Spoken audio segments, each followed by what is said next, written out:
CMRL Exalogic കരാറിൽ KSIDCയോട് വീണ്ടും ചോദ്യങ്ങളുമായി ഹൈക്കോടതി. സർക്കാർ കമ്പനിക്ക് എന്താണ് ഒളിക്കാനുള്ളതെന്നും അന്വേഷണത്തെ സ്വാഗതം ചെയ്യുകയാണ് വേണ്ടതെന്നും സിംഗിൾ ബെഞ്ച് ചൂണ്ടിക്കാട്ടി.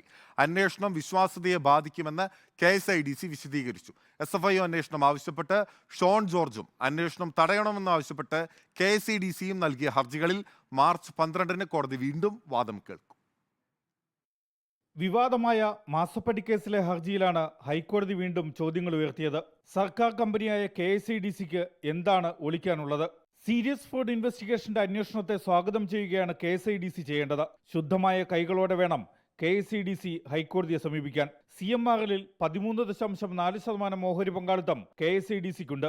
KSIDCയുടെ അംഗം CMRLന്റെ ഡയറക്ടർ ബോർഡിലുണ്ട്. അതിന്റെ പ്രത്യാഘാതം ഗുരുതരമാണ്.